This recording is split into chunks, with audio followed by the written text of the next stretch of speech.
What's really good? What's really good? Facebook, what's good? YouTube, IG world, what's up? LinkedIn, and everybody of the like in social media world. It's your boy Aaron Bevins, the millennial entrepreneur. Me and my boy Ryan Wilkerson have not done this in a minute, and so many of you guys have been asking because we did plant the seed that about a month and a half ago, 2 months ago, we said that we were going to be starting a series, and me and Ryan have just been working in the back end to make this happen. Guys, I'm so excited about today's live because we're going to be giving you guys what a lot of you guys in the back end have been asking about, which is how do I take my business? How do I take my organization from where it is right now to 7 figures? How do I go from zero to $1 million? And in today's live, me and the one and only Ryan Wilkerson are going to be going over exactly how he's done this. And we're going to be, it's going to be a 3-step process. Okay. We're going to be going over 3 subheadings, 3 categories, 3 major aspects of how Ryan was able to go from literally zero in the wholesaling space to 7 figures in a little under 9 months, which is super impressive. By the way, guys, I made a post about this, and what I had mentioned is we've seen success before in our community. We've seen 7-figure earners. We've seen multiple 6-figure earners. We've seen poster childs before. We've seen phoenixes, but we have never seen anything of the likes of what Ryan Wilkerson has done, which is 7 figures wholesaling real estate in less than 9 months, in about 8 months. So before we even get into the intro, Ryan, how in the world are you doing, and what does that feel like, bro? Like, you broke the record in the community, and you're just blazing trails in the industry as a newcomer, and like you're a new face, you're a baby, bro, and you're absolutely crushing it. Like, what does that feel like, dude? Dude, I mean, I frankly, like, I haven't even really had the time to process how quickly this has all like manifested itself, and just like hindsight being 2020 of where I am now compared to where I was at the end of 2022 is still absolutely mind-blowing. Like, I'm so grateful. I'm so blessed. Like, it's never lost on me for a day. How quickly that this has come to fruition. And now, quite frankly, like, the goal was the goal, and I hit it earlier than I wanted to, and now it's just like, that's great, and let's celebrate it for a minute, and let's set the next goal and keep building, because like we're just getting started, you know. Yeah. But it's been amazing, man. The learning lessons, the things that I've learned, both like about me personally, about being an operator in the wholesaling space, about running a team. You know, the amount of things that I've learned over this last 8 months has been incredible, man. I love it. And guys, as we mentioned, we're going to be going over 3 main topics, okay? Going from zero to millionaire, okay, in a year or less. And those 3 main categories, that way, those of you who are on the replay, those of you who are listening to this while you're driving or on the treadmill, this is what you can look forward to. The first category, the first topic we're going to talk about is going from being a solo operator to a CEO, a chief. Now, in order to be a chief, you got to have some Indians, right? In order to be a CEO, you got to have people under you, right? A lot of people call themselves CEO when they're a solo entrepreneur, and it's not really accurate, right? In order to be a chief, you got to have Indians. So going from solopreneur to CEO, that's category number 1. And then category number 2 is systems, people, and processes. Okay. And then category number 3 is the marketing channels. It's the front end. Now, these aren't the only things that are necessary to go from zero to millionaire, but I would say that these are three good legs for your table to stand on whenever it comes to going from 0 to 7 figures. And I'm really excited about it. So those of you who are tuned in live, those of you who are on the replay, I want you to put your name and put the city that you're tuned in from in the comment section. That way we can engage with you guys, shout you guys out, and show you some love. Right after this intro, we're going to talk about how my man Ryan Wilkerson went from 0 to 7 figures in 8 months. Let's get it. We made it, that's facts, ayy. We the greatest, that's facts, ayy. Prices raising, that's facts, ayy. That's right. But we paid it, that's facts, ayy. I did. They hate it, that's facts, ayy. Cause we changing, that's facts, ayy. We did. Can't blame them, that's facts, ayy. Cause we made it, that's facts, ayy. Cherry on top, that's a goat, yeah. Where you been, I wanna know, yeah. Greatest story ever told, yeah. Greatest story ever told, yeah. I know you wanna look up for this. Baby, let me turn you up a bit. You said you made it through hell and back. Give me the scoop, baby, tell the facts. Don't be shy. What up, y'all? It's your boy Aaron Bevins, and we are talking about how my man Ryan Wilkerson went from 0 to 7 figures in 8 months. HUDs, everything to back it up. There's a lot of gurus out here. There's a lot of talkers out here. There's a lot of scammers out here. There's a lot of people. There's a lot of entertainers out here, but there's very few people who are actually doing the business, who are actually operating, who are actually closing and funding deals. Ryan Wilkerson is one of those people. Hashtag we really do this. So the first category we're going to talk about is going from solopreneur to CEO. And really what this comes down to is skill sets. There's skill sets that need to be learned at each level. I feel like going from 0 to 6 figures is a certain skill set. And then to scale from 6 figures to 7 figures, there's other skill sets that are needed. So Ryan, take the lead with this, bro. This is our first topic, going from 0 to 7 figure. We said it has to do with being a solopreneur and then going to CEO. So where do we start? How do we, what skill sets are necessary, and what does this look like? Yeah, I mean, I think, from the very, very beginning, the most important thing is before I even entered into this space, I think a lot of people in wholesaling look at wholesaling as like, oh, this is a way that maybe I can flip some quick cash, or I can get into this like as a part-time gig, start slow, start with very, very little bankroll. And like, I'll see what it does, what kind of money this makes me. And then I'll make a decision whether or not I want to go full steam or not. And for me, I always looked at this before I ever picked up my first phone call to call a seller as like, this is going to be the business that I am going to build, right? Like this is going to be the business that I'm going to build for myself. And so I had a vision for where I wanted this company to go 5 years from now. I knew what I wanted it to look like. So for me, it was from day one, I set my business up to operate like a business. And I looked at myself as like, right now, I wear the hat of every seat in my organizational chart. But as soon as I hit certain hurdles in way of revenue that I'm creating, this is the first role that I'm going to replace with either a person, a system, or a process. And this is how much money it's going to take me to do that, which means in order to do that, I need to close on this many deals and allocate this much money towards the expenses for my business.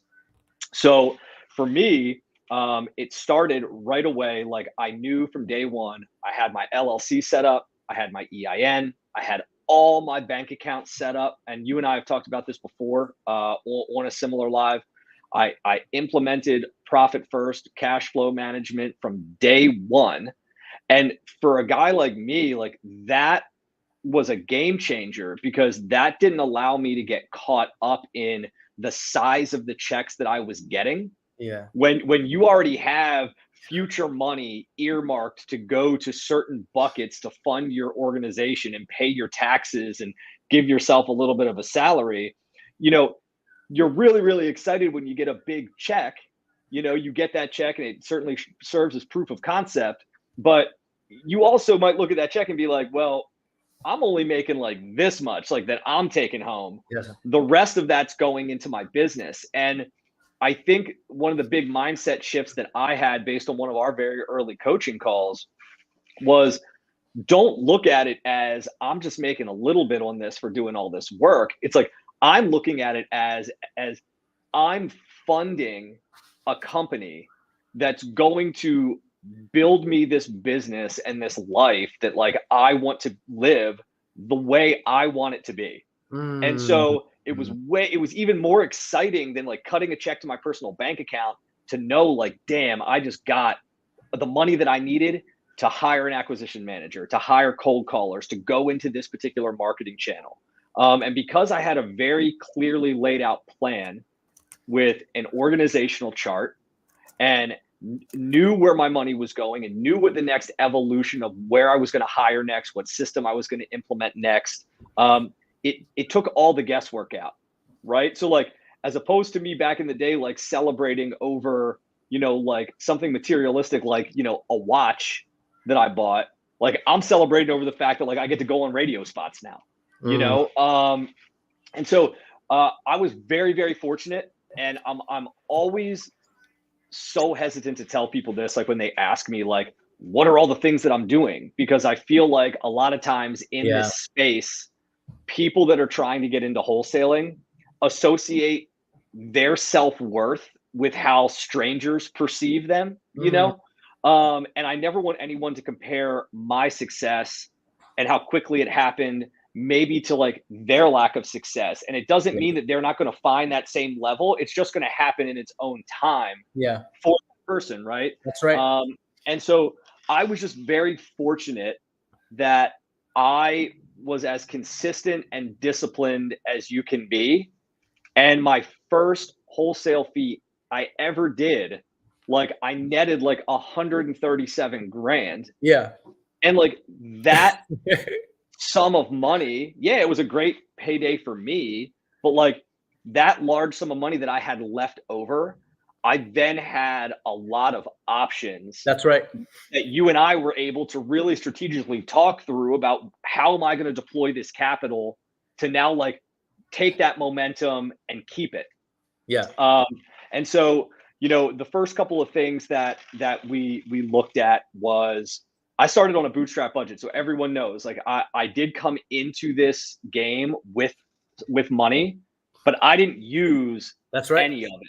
That's right. Right. I did not. Come on, say it louder, bro. Say it louder for those that don't know, because I feel like there's a few people that I've coached, Ryan, who, by the way, who entered the coaching program because of your success. Yeah. I'm not even going to lie. Yeah. And many of them were like, okay, what did Ryan do? Like they'll go into the launch call and they'll be like, well, what did Ryan do? And I'm like, dude, like Ryan, I think it was what, like $2,500 a month budget for that we had allocated for $1,500 a month, y'all. $1,500 a month. So anyway, I hate to cut off your thought, man, but I think that's noteworthy because this is our first category of going from solopreneur to CEO. You started with a bootstrap budget. You know what I mean? I feel like that's so important for many people who are starting with that bootstrap budget to as inspiration for them to keep in mind, like, this is totally possible for you to do. I did the same thing. Many of the kids in our community have, you know what I mean? Yeah. I mean, and that's like, can't overemphasize that enough. Like I had money, but I didn't use it because I wanted proof of concept, right? Like I wanted to do the hard stuff myself, so that I could never say or ask another person in my organization to do something that I myself have never done. It's really hard to lead people in having them do really, really difficult activities every single day if you don't know what that feels like. That's right. And, so when I started like making these calls, even when I had that money, like I was still doing it every single day. Right? Like every day I was doing that. The only thing I was spending money on was data and a dialer.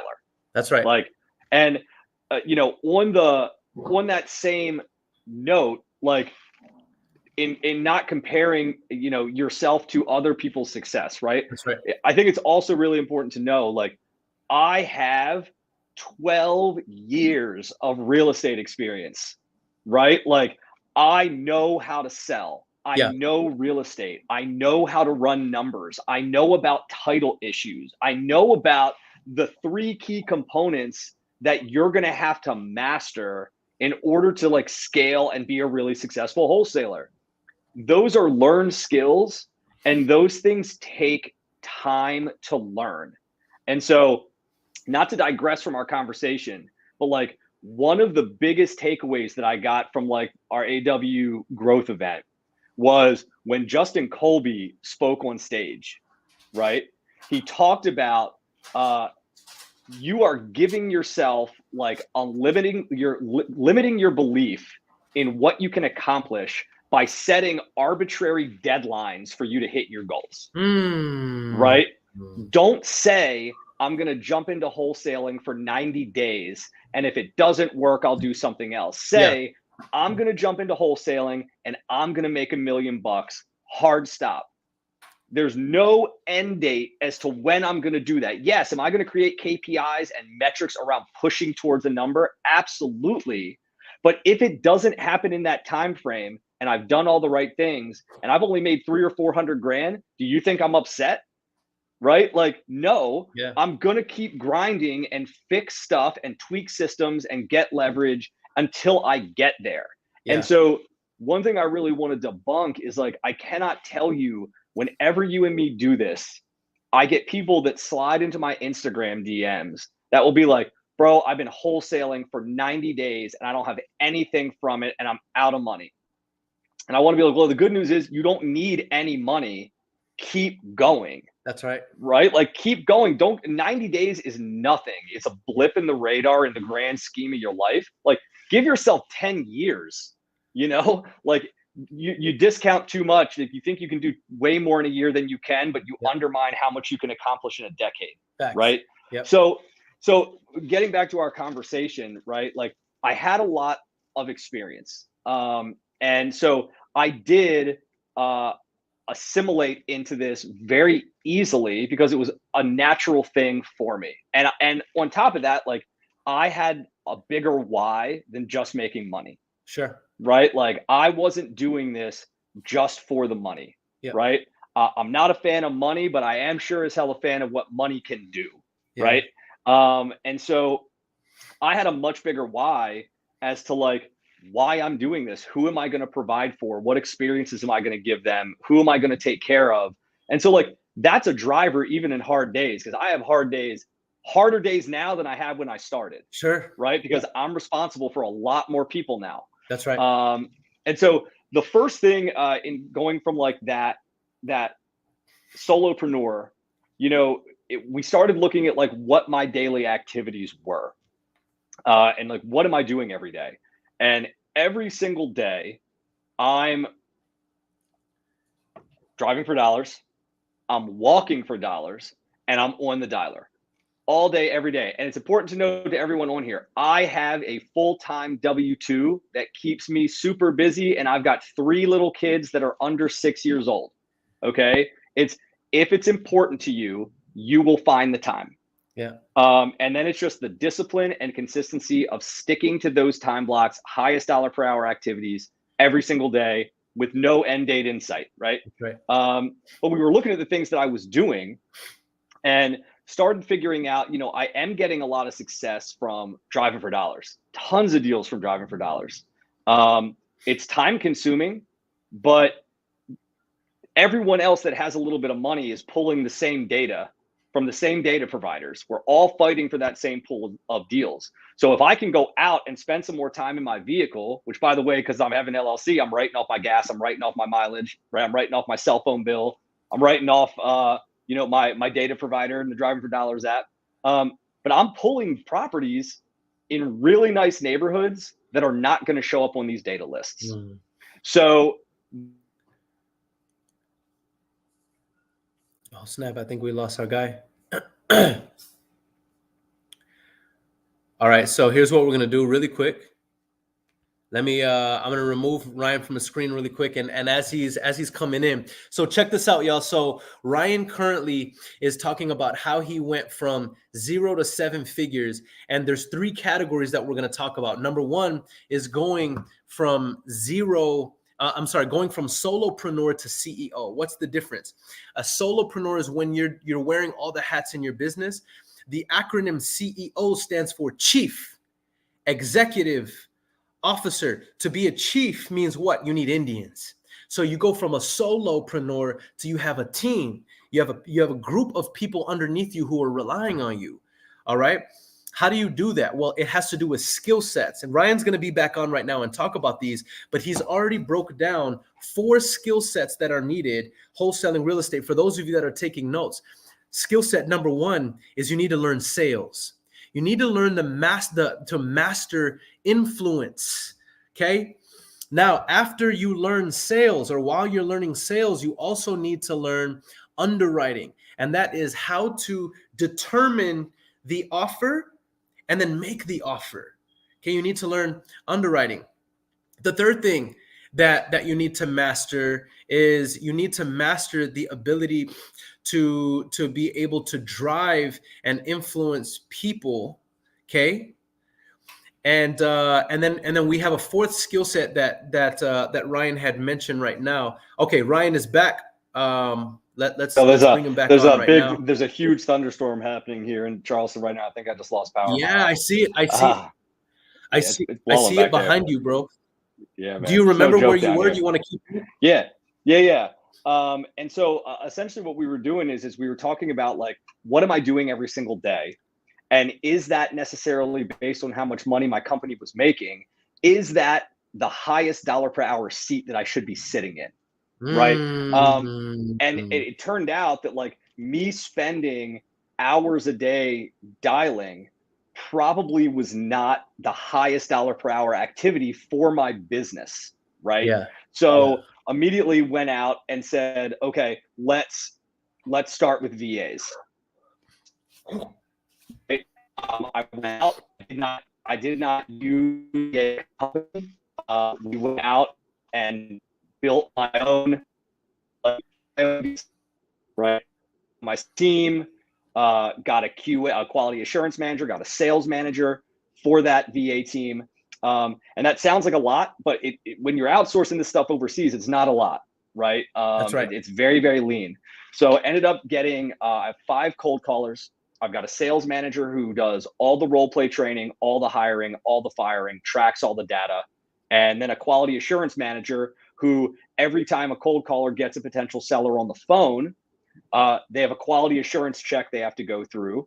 The call gets listened to before that lead gets passed to me. Wow. Right. So now I've freed up hours of my day. And the only time I'm getting on the phone is with someone who is expecting my call. They know what we're going to be talking about, and they've expressed a certain level of distress or motivation in having a conversation around a cash offer, right? So we started there. Having me on the phones at that point in time was the highest dollar per hour activity for me to be doing. It just wasn't doing the dialing, right? Yeah. And so now that I have all of these hours freed up, like I can be doing more organizational work to figure out like, okay, how do I get myself off the phones now? Right? Like, how do I get myself off the phones? Okay, well, it's going to be an acquisition manager is going to take me off the phones. Okay, so what does that look like to have an acquisitions manager? And this is really like your first big step in moving from solopreneur to CEO, because now you're starting to have direct reports and employees that are working for your organization. And so can we pause here? Yeah. Can we pause here whenever it comes to having direct reports and employees? I just want to expound on a couple things for those that are just tuning in, and maybe those who are listening from the beginning and they're like, wait a minute, oh, this is confusing. Remember, guys, we're talking about going from 0 to millionaire. Okay. My man Ryan Wilkerson has done that in 8 months. Are y'all following his reasoning? There's certain skill sets from going from from solopreneur to, he mentioned driving for dollars. He mentioned sales and cold calling. And then what he's doing is he's delegating himself out of each one of those roles, and he's leveling up each time. He freed up, what did he say? He freed up hours of his day by saying, can I put somebody else in place to make these calls for me? And I just want to mention this, Ryan. This is one of the things that I love about you. And I feel like this is one of those intangibles that's noteworthy. And that is everybody wants to move fast, because we all say, Stephen Covey, he says, we no longer live in a world where the big fish eats the small fish. We live in a world now in business where the fast fish eats the slow fish. But here's the problem. Everybody wants to move quickly on a micro level, and then they end up making stupid, impulsive, dumb decisions that they're switching and switching and switching. So they're moving fast now, but they're spilling water all over their keyboard. Yeah. And because they're doing that, now their computer's broken, and now it takes them slow on a mic. They're moving fast, but they're moving slow. They're moving fast in the micro and moving slow on the macro. And It's so it's busy versus productive, right? Exactly. Like what make your company seem very busy isn't necessarily the most productive thing for your company and your business. And Exactly. I have always had this mindset. I still have it to this day. Is like I am going to run this operation as lean as I possibly can for as long as I possibly can. Because that then now is allow me to look, every decision I make is looking through the lens of if I spend money on this or if I implement this person's system or process, what is that going to do for my revenue? And is that return that it's going to generate me worth the time, energy, effort, and money to implement that process? And when you put things through a quality assurance check like that, you're not making decisions based on emotions and chasing the shiniest new object in the wholesaling space. You're implementing things that are going to be most impactful for your business, where it is right now, and where you want it to be by implementing that thing, right?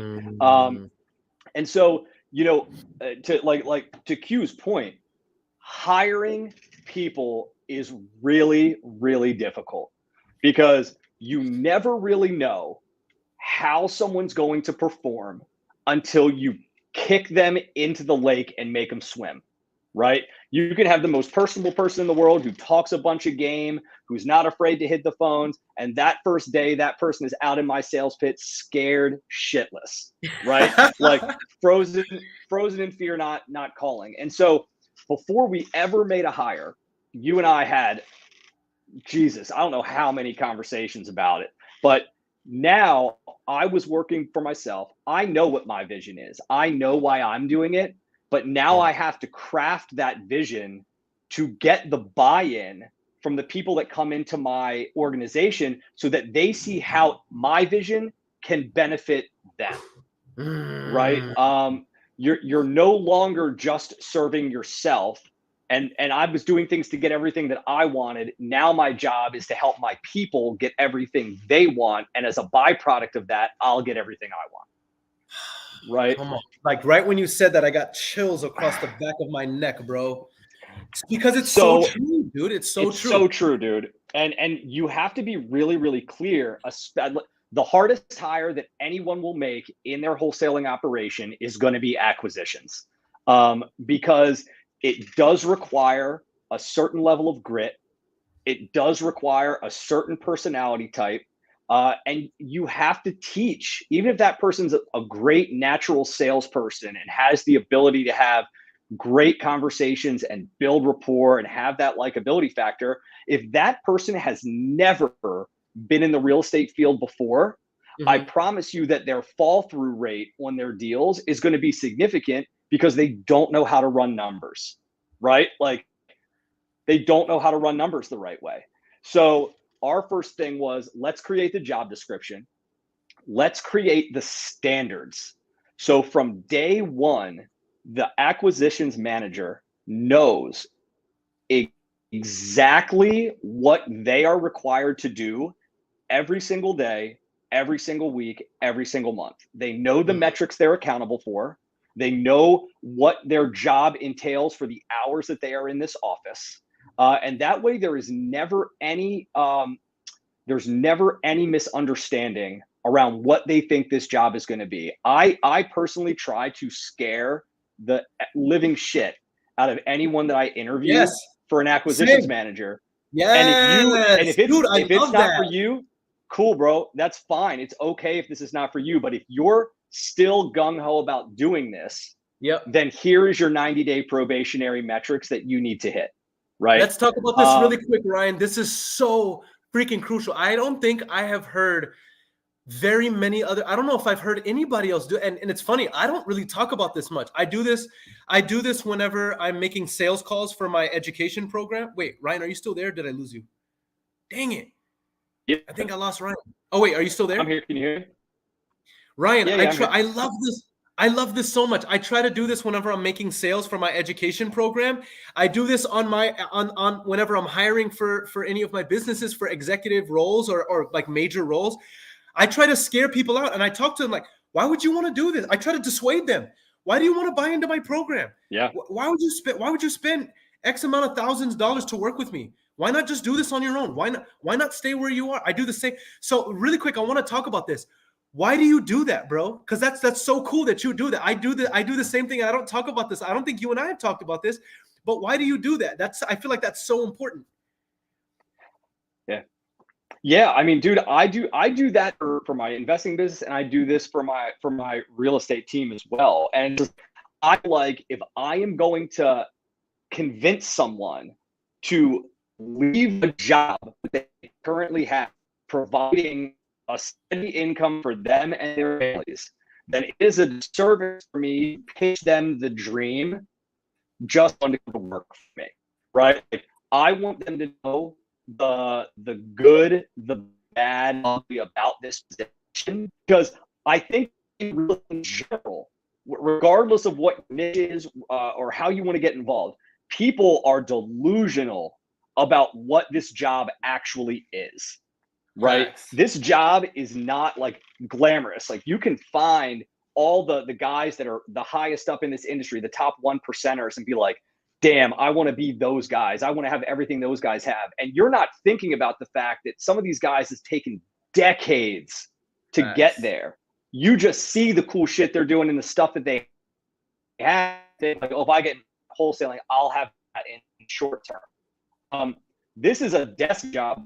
Like, if you're an acquisition, you are in an office, in a cubicle, cold calling people that don't know you for hours upon hours upon hours, and it's typically going to lead to nothing. But the compound effect of that activity will lead potentially to more money than you've ever made in your entire life, right? And so I'm just honest, because I would rather they wash out now than me spend a ton of time, energy, and effort to train them and have them wash out really, really early, right? Like, I think I've heard, like, it costs more money to replace a hire than it does to retain a hire, right? Like, so I want really, really good people from day one, and I make sure that they're incentivized, and like, if you ride with me, I will take you with me. We can all ride off in the sunset together, but it's going to make everybody doing their part in trenches, doing really, really hard stuff. And so being able to have that conversation right up front, have the standards clear, like in their employment agreement, in the interview, on the wall in the office, like, it's not like Ryan being the dickhead boss. It's, I'm never hard on the individual. I am really hard on standards. Yeah. Right. So that allows me to then have that safe space with my people when we have to have a different conversation. I'm not coming down on you, Aaron, the acquisitions manager, and I think you're a bad person. It's that I think you need to improve in your job, and you know what the metrics are. So what is the problem, right? Yeah. Is it a training issue? Is it a personal issue? You know, what's going on that is preventing you from performing? Is this job not for you? Like, let's have that conversation now. Yeah.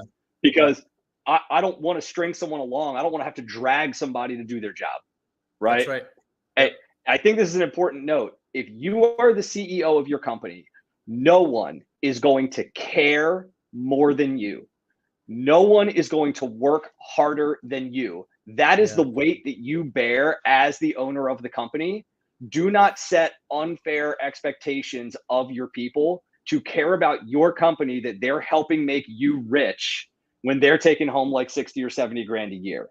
That's right. So just having those conversations up front has helped tremendously. Right now, we did go through, like, it's a high turnover job. And it's a high turnover job because, number one, people will get in despite me having these conversations, and it will just not be what they expected it to be. Sure. It will be far harder than they thought. The second is they will run out of money if they're not performing. And number three, like, they'll wash out. Like, they don't hit standard. If you don't hit standard, you go on a 30-day performance improvement plan to get caught up. And if at the end of that 30 days, you haven't leveled up, you're just, this is no longer the position for you. And people get worried about having to let people go. But if you put people on a performance improvement plan, they know if they're not going to get caught up, and they will leave well in advance if you having to have a difficult conversation. Yeah. So let's expound it because we've dropped so many nuggets thus far. We're at 35 minutes, and I want to honor your time and everybody else's. You've dropped so many nuggets on going from solopreneur to CEO. Distilled down to me in a nutshell, because we have two other categories that I want to touch on. Give me the skill sets that need to be mastered to go, and then that way those who are live, they can jot these notes down and say, okay, these are the skill sets I need to master to go from I'm the only one in my business wearing all the hats to I'm now a chief with 1, 2, 3, 4, 5, 10 people who are under me answering to me. What are those skill sets? I think you had mentioned number one is you need to master sales. 100%. You have to know how to talk to people. You have to know how to overcome objections and build rapport, right? That is 70% of the battle. The second thing that you have to master in this game is you have got to know how to run your numbers. Boom. Because you're underwriting, you have to know. And then the third thing, and this is a slept on thing that not a lot of people talk about, you can master sales and master numbers and contract deals. But if you are paid in this business in direct proportion to the problems that you solve. So these deals are complicated. If you don't have a really talented real estate attorney, and you don't have a good enough understanding about what types of title issues are going to come up when you're talking with the seller, and you don't know how to have a game plan to circumvent those problems or to cure those problems, you're going to have a ton of fallout. And that's just as bad as not getting the deal to begin with. Okay. Ryan, that's a really scary statement. It's a real statement, by the way. So I'm glad you're making it. People need to hear this, and people don't talk about this enough, especially if you're selling a course or a program. You don't want to discourage the newbies by saying, dude, like if you want to get to this level, you're going to have to learn a measure of curative title.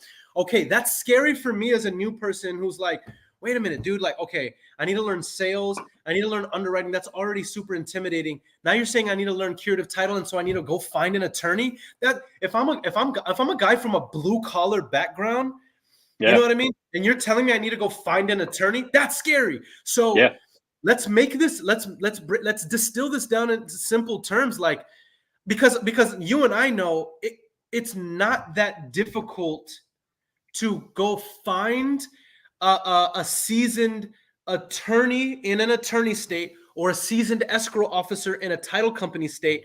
Give me one simple step that I can take to advance in getting connected with that person to help me in my deals.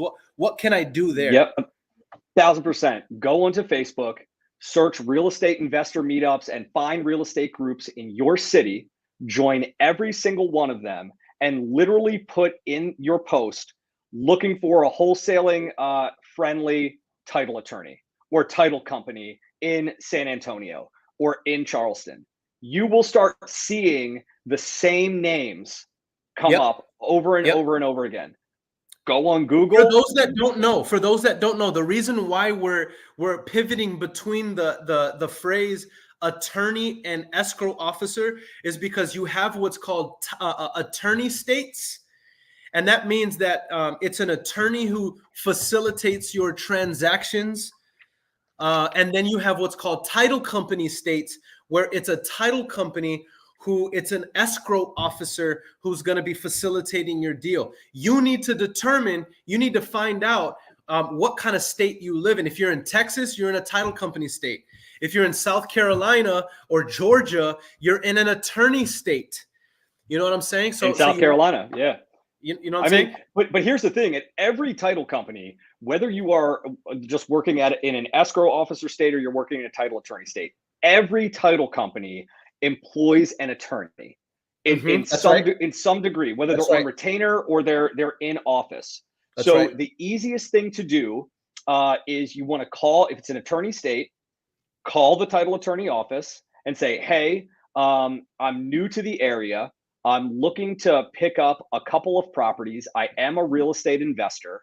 I do have some questions around how you guys work with investors, specifically wholesales, specifically wholesale deals. And some of those people that you were recommended will be like, we don't touch wholesale, right? But you will get to some people that do, and you're either going to request a meeting with the attorney or the title generator, right? Like, which is the salespeople for the title company. Title officers get compensated by title insurance policies that they sell. Literally ping one of these guys. Hey, I'm new to the area. I'm looking for a reputable title company to help me with my real estate investing business. Can we grab a cup of coffee?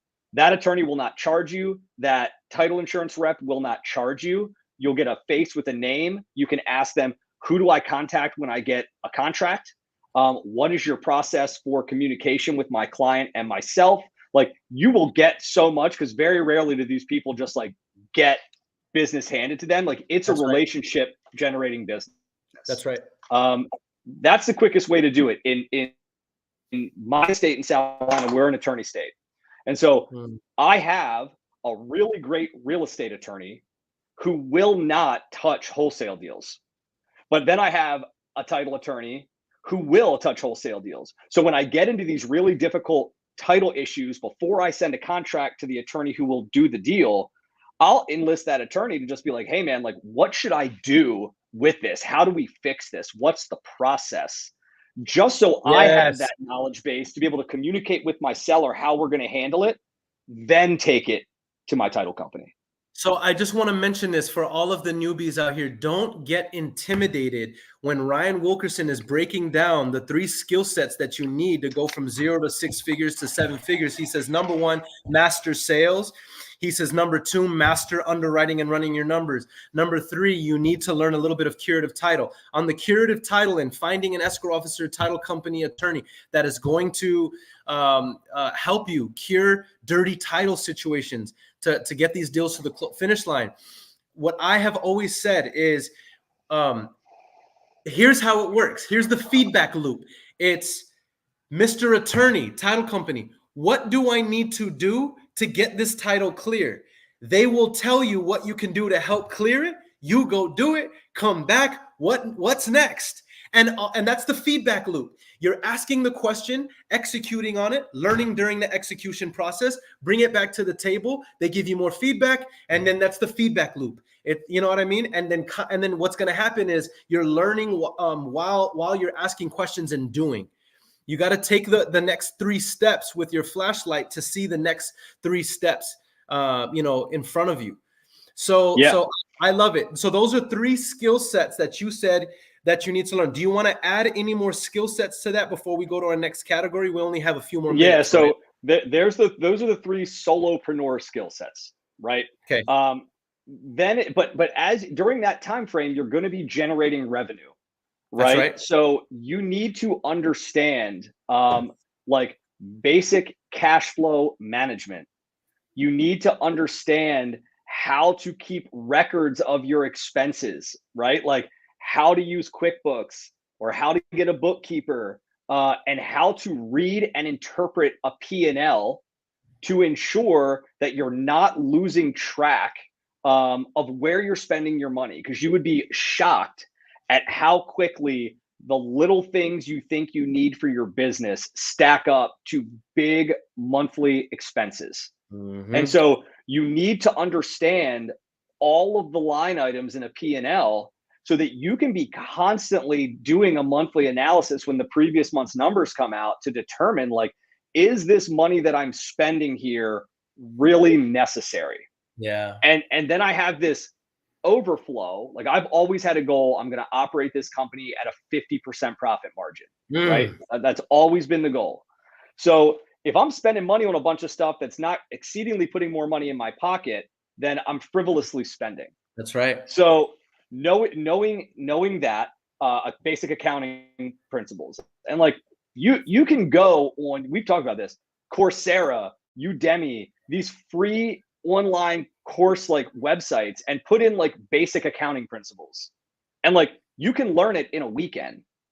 You don't need to be an accountant. You just need to have like a broad scope of what you're looking at, so it doesn't look like you're trying to read, Chinese. That's right.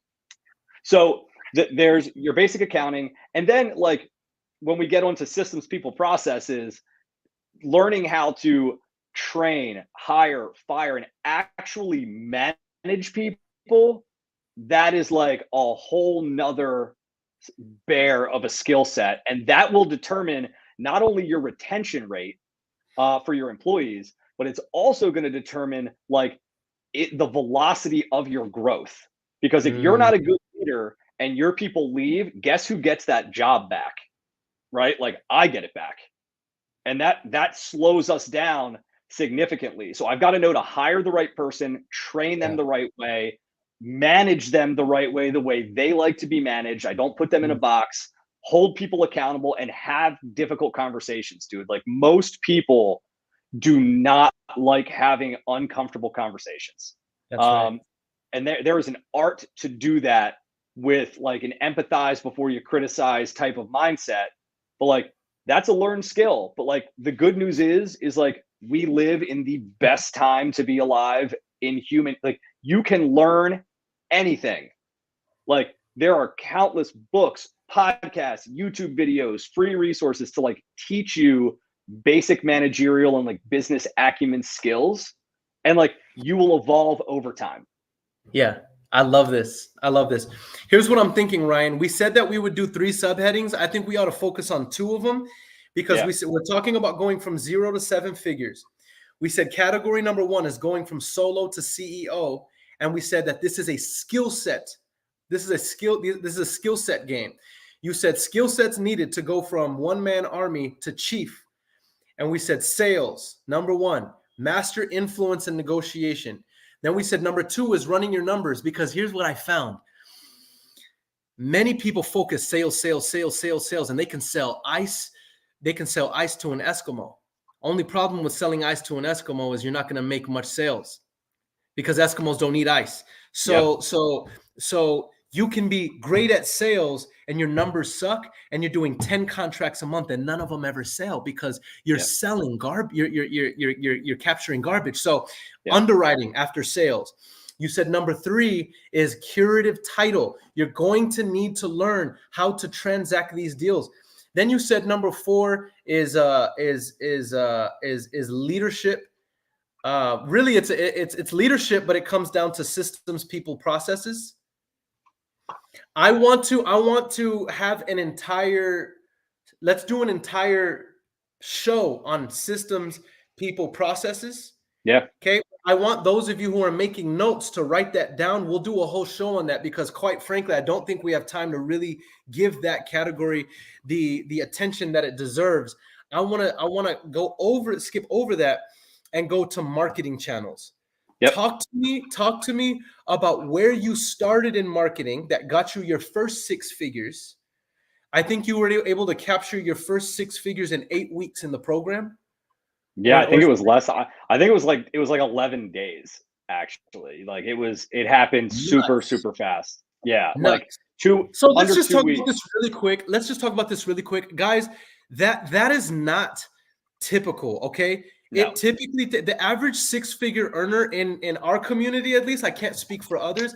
Average 6-figure earner is going to hit their first 6 figures in anywhere between 6 to 9 months is what I've seen. The average 6-figure earner will hit it between, it's about an 8 to 9 month average, really what it comes down to.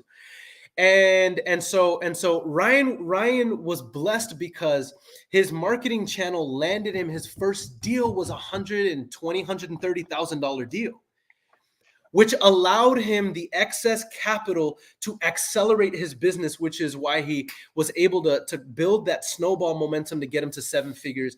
And guys, this is not typical, but it happens. It happens. So with that said, talk to us about marketing. How has your marketing evolved over the last 8 months, Ryan? Where did it start and where is it now? And talk to us about that evolution.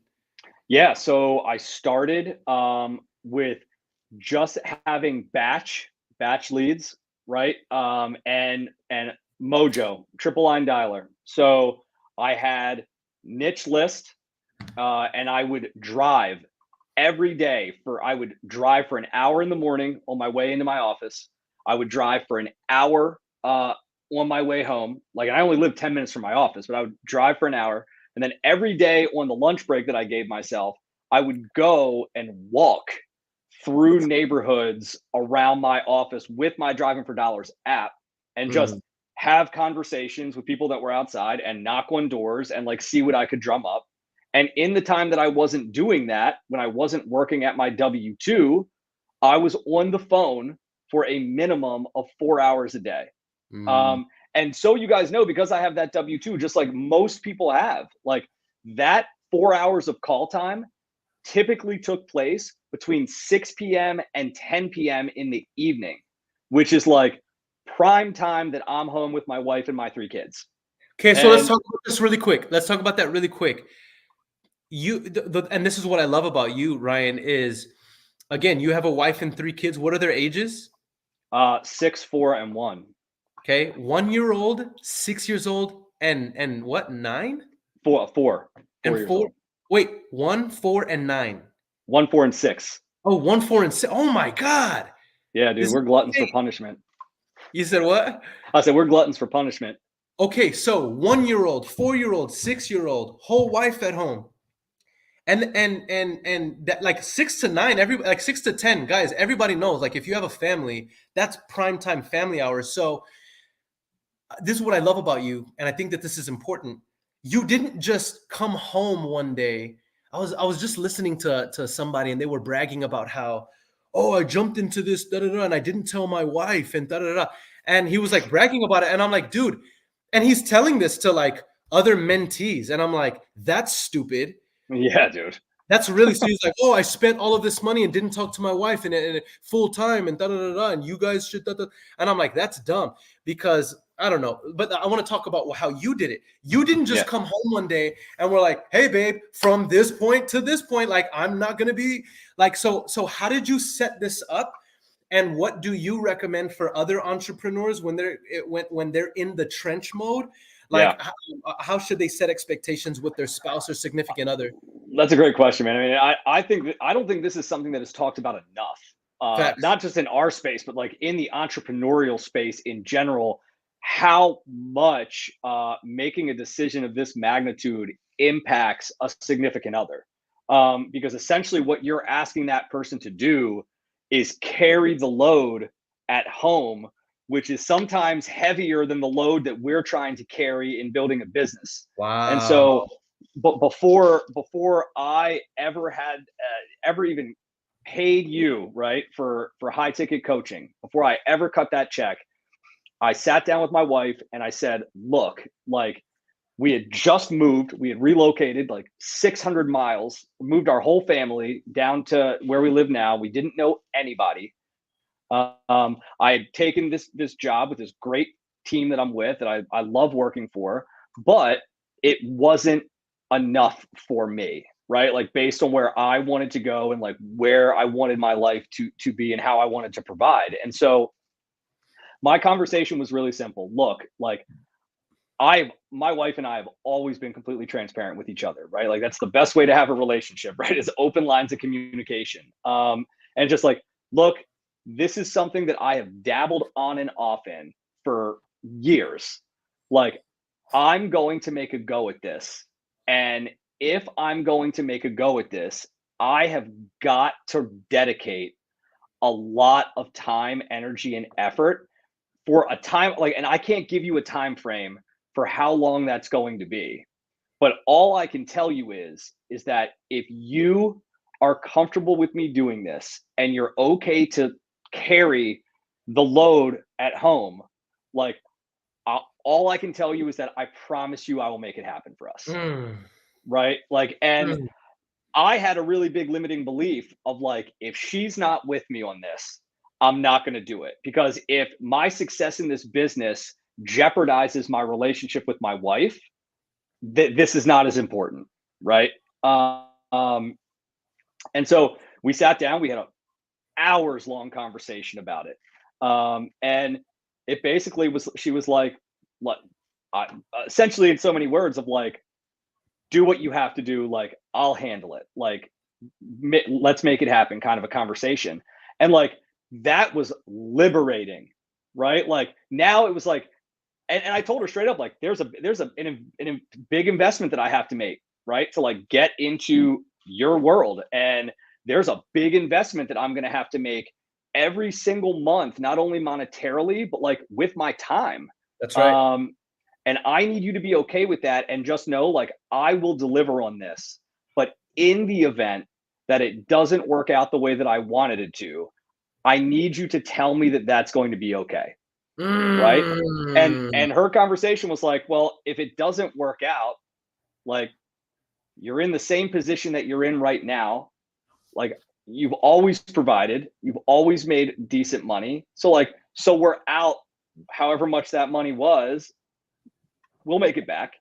Right. And so it was like, cool, let's go get it now. And so that for me, when I did my dials, I have an office, right? I have a physical office space that I come into every day, but I would make my calls at home in my home office. So I could still see my kids, but my doors are closed and I'm in there calling. And when I hear 3 toddlers out there like Muay Thai fighting, going nuts, and my wife like reaching the end of her rope, like, you better believe when I'm on that dialer, I'm like, the next fucking person that's picking up this phone, like, I'm getting a contract. Oh, right. Man, that gave me chills, dog. Wow. And so here's the thing, right?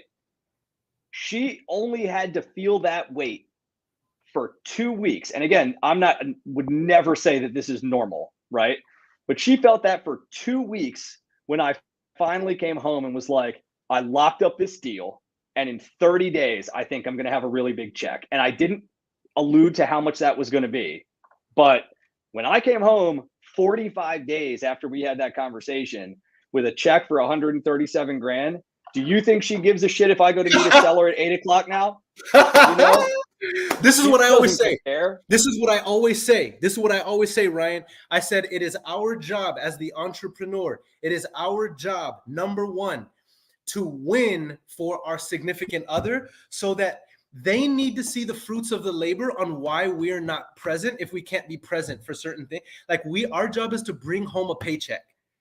Yep. Because let me tell people this. This is the one part of the conversation that I don't even think you and I have ever like talked about.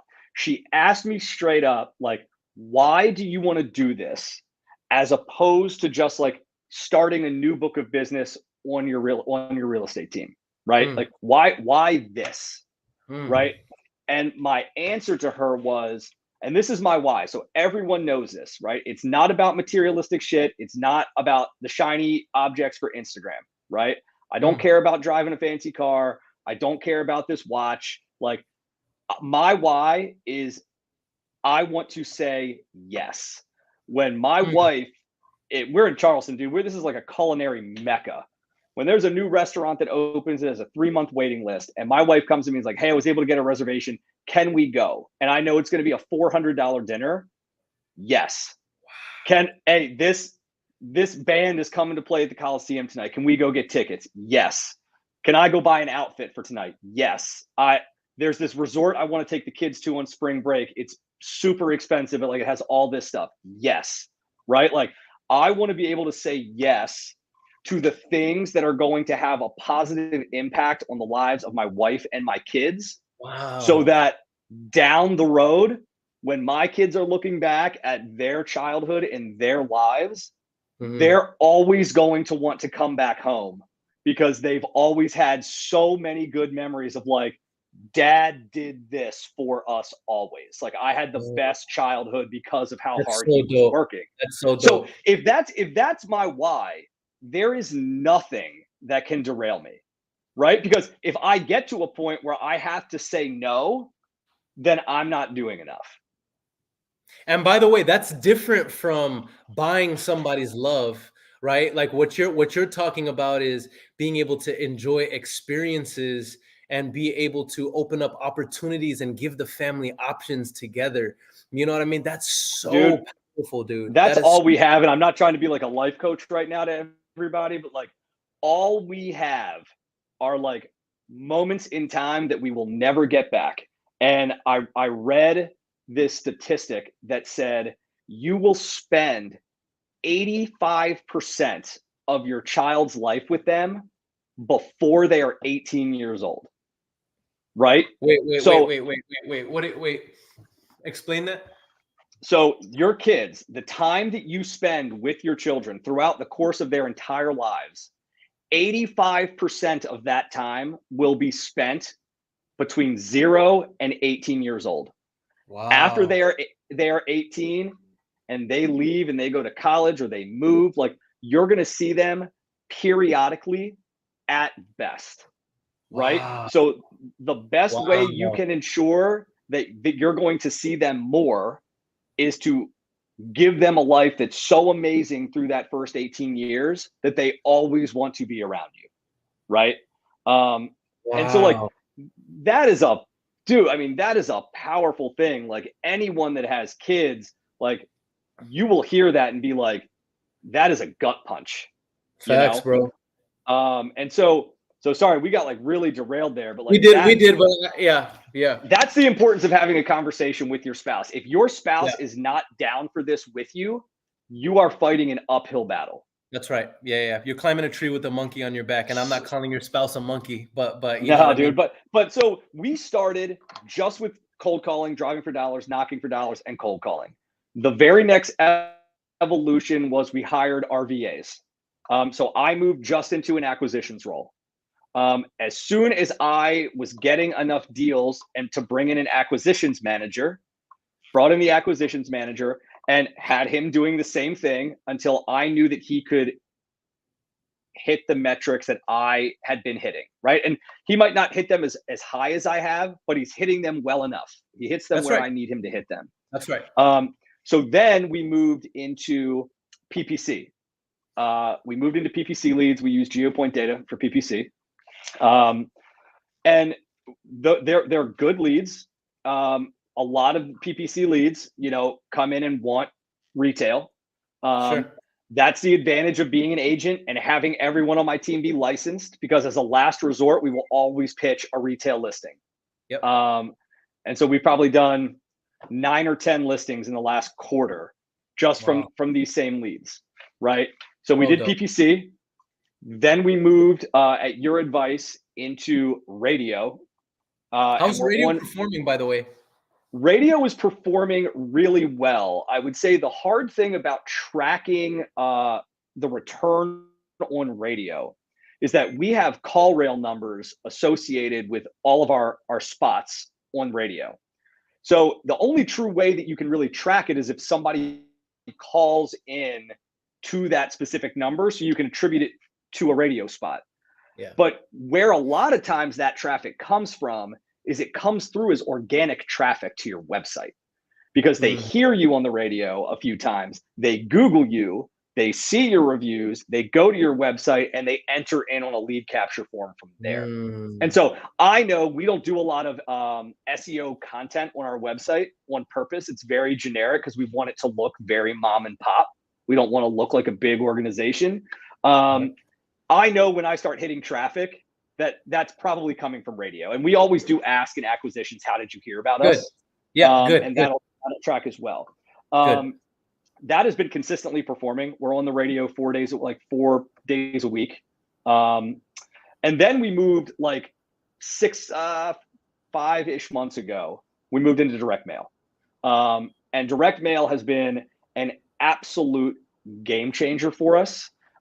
Because it's the most measurable outbound marketing channel that you can have. Super scalable too. So scalable. Every mail piece has a dedicated number. So you know through your mailing over the every few weeks, you know what mail piece is working. You can look at how many were sent, how many were returned, how many calls came in, and look at your conversion funnel from there. And we started really small. We started with like a $3,000 a month spend, because everyone that I was talking to and doing due diligence on was like, you should procure a deal for about every $3,000 you spend in direct mail. Well, like that happened, right? Like we spent $3,000, we got a deal. I think the deal was for like a little over 18 grand. So it's like, okay, well, let's pay it back and let's take it to 6 grand. When we took it to 6,000 pieces of mail. When we went to 6,000, I think we did 4 deals on 6. Then we went to 9. I think when we did 9, we stayed at like 4. So we were also kind of measuring like, is there a diminishing return in mail? Sure. Yep. You know? Yep. But we were like, let's give it another month. Spent another 9. Got like 5 deals. Like, okay, great. Let's go to 12. And then when we did 12,000 mailers, we locked up like 7 deals last month. Whoa. So now we're spending 15 this month in hopes that that's going to get us to like 10. And so I know $15,000 sounds like a ton of money, but when those 7 to 10 deals are generating $21,000 a piece, that's not a lot of money. That's really fractional on your P&L as an expense, right? And so that is working. 2 other quick things I do want to talk about in way of lead sources, because these are things that I think people don't talk about enough. Real estate agents. We are using agents. I use agents in my office, that new hires that come in as brand new agents into real estate. I set them up on property alert searches for expireds, canceleds, withdrawals, temporary off, give them a huge lead list from the last 18 months because there was motivation there to sell at some point in time. Those people are getting peppered by agents trying to get the listing.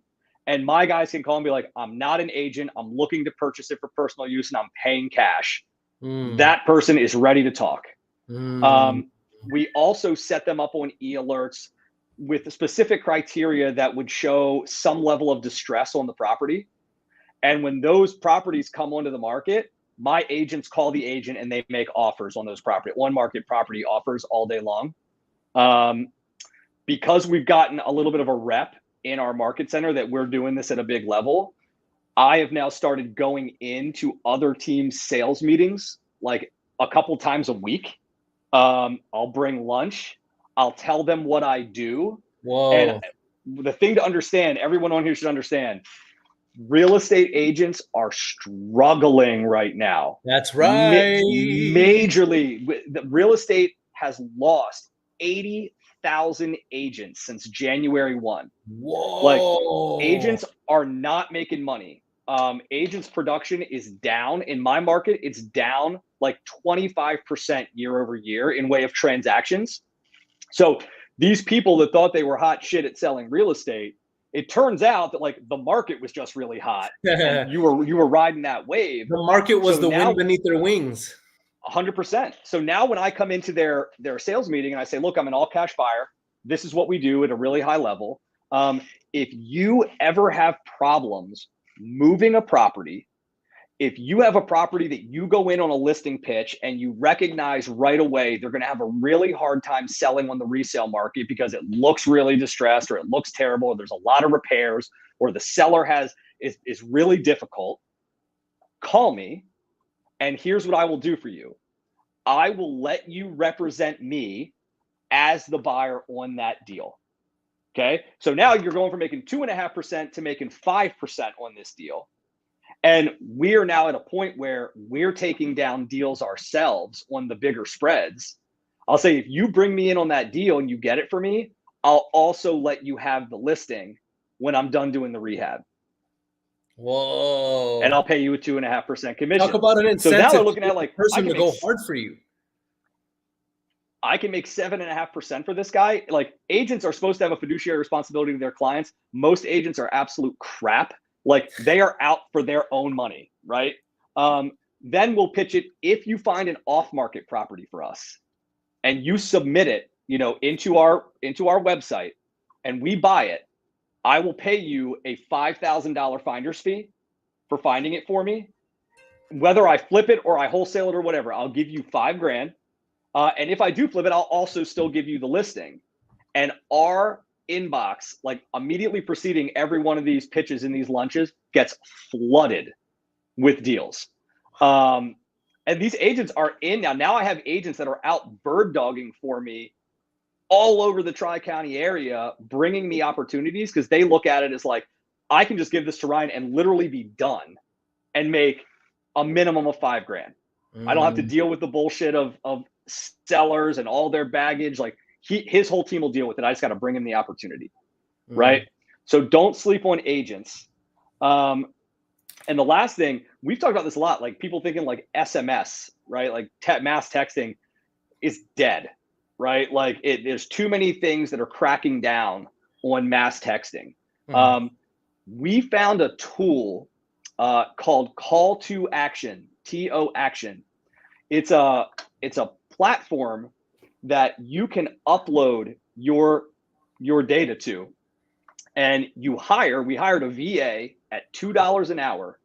This person pulls up this platform, the text message has already been crafted, and on the screen the seller will pop up and it will say like text seller, and that person just sits there and individually clicks thousands and thousands of text messages a day, but it comes across to the individual and the carrier as a single text and not a mass text. Oh, wow. And then every 200 clicks, it automatically changes the number that it's coming from, but that number is still tied back into the platform.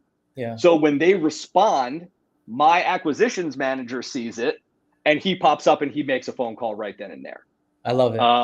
And so we're basically doing everything that you could possibly be doing outside of like social media content creation and like SEO website optimization. So let's distill this down, and then I want to do a quick speed round because we're a little bit over an hour. Trang Vu asks, what is it called again? It's called Call, CALL to TO Action. Call to Action, Trang. Okay, let's talk about this really quick. Evolution of marketing is number one. We started with driving for dollars, knocking for dollars, walking for dollars. Then we went into hiring a VA, elevating our cold caller to acquisitions. From there, we went into PPC. From PPC, we went into radio. Then from radio, we went to mailers. And then somewhere during this time, I remember you going into, hey, I'm going to be like doing some organic guerrilla marketing, meeting with real estate agents, and then utilizing them as an organic sort of call to action for these guys to be sending me deals, because you saw what was happening in the market ever since July of last year. Yeah. I remember you talking about this, and all of these things are crushing it for you. Right now, year to date, where are you in terms of revenue generated for the company? 1,017,000. 1,017,000, guys. All right, 1,017,000. Okay, so basically what that looks like is you've averaged about $120,000 to $130,000 a month, give or take, over the last 8 months, and it's only growing and scaling from here. I wouldn't be surprised if over the next 12 months we saw an average of 180 to 200 plus a month, based on where you're going and based on the trajectory and based on right now, all the people that I'm talking to, if we can get to by the end of the year or between now and first half of 2024, if we can level out around 5 to 6% interest rates, I mean, we're looking at seeing a massive feeding frenzy that's going to make us unreasonably rich, guys. Yes. Unreasonably. Can't overemphasize that enough. Unreasonably, ungodly rich. And so based on where you are, Ryan, I mean, you're just positioning yourself. If you have enough reserves, which I know that you're allocating funds properly, you're just going to be in a position, you'll probably be at $250,000 a month. If we can see that level off, we're just waiting for the interest rates to level between 5 and 6, guys. Once we see that, there's so much pent up. The real estate market right now has blue balls. You know what I'm saying? It's so pent up. It's not even funny. You know what I'm saying? And once it's we're able to see that happen with the interest rates, we're just going to see a disgusting feeding frenzy, and a lot of us who are in the game right now are going to crush it. With that said, Ryan, We're at an hour and 15 minutes. We do need to wrap up. We're going to be doing this series regularly, guys, and we're going to be capsulating and distilling down practical information for you guys to take your businesses to the next level. I'm really, really excited about it. We're going to have to save our speed round for next time. But with that said, Ryan, this has been an absolutely incredible episode. We've had an insane retention on LinkedIn, IG, YouTube, and Facebook. Like the retention, it's wild. Like people are just staying here watching this. This is insane. We have a few more seconds. What final words do you have for those that are really pushing forward to go from solopreneur to CEO? What final words do you have for those? I mean, I would just tell you guys, like, just keep going, right? Like you might not get where you want to be, but like if you quit, you're not going to get it at all, right? Facts. Like keep going, keep pushing. You're going to experience pain either way. It's going to be the pain of like having the discipline to keep going, or it's going to be the pain of regret that you didn't put forth your best effort to make it happen. Like don't make excuses. You have the time. Everyone can find the time to do it. And it is the consistency is what gets you the results, right? Like little microscopic wins every single day when they're compounded with each other lead to just massive, massive life change. Just don't quit. Don't stop doing what you're doing. You know, there are resources out there to you to help you get unstuck, but don't let that derail you from doing difficult activities, because you learn by doing far more than you do by like absorbing information. Facts. I love it. It reminds me of a thought that I heard from Alex Hormozy recently. And he says, if you shoot from the stars, you may not land on the moon, but you sure as heck won't be eating dirt either. Yeah. You know what I mean? So I love it. Small, consistent behaviors compounded over a long period of time yield massive results. Ryan, this has been insane. I do lots of lives and I never have as much retention on these lives as I do with you, bro. So like, bro, my selfish we got to keep it rolling. Yeah. My selfish agenda is to get you on more of these, man, because people absolutely adore you here. Like they really do, bro. So I'm so proud of you as a man, as a father, as a business owner, as a friend, now a peer and collaborator in this business and industry. You're just crushing it, man. I always speak highly of you, even behind your back. So just keep doing what you're doing, bro.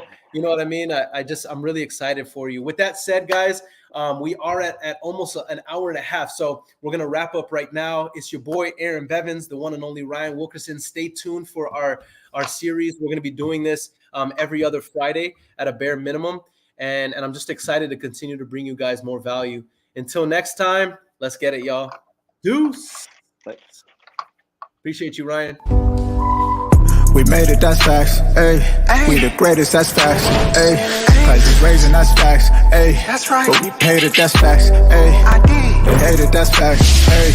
Cause we changing, that's facts, ayy. We did. Can't blame them, that's facts, ayy. Cause we made it, that's facts, ayy. Cherry on top, that's a goat, yeah. Where you been, I wanna know, yeah. Greatest story ever told, yeah. Greatest story ever told, yeah. I know you wanna look up for this. Baby, let me turn you up a bit. You said you made it through hell and back. Give me the scoop, baby, tell the facts. Don't be shy.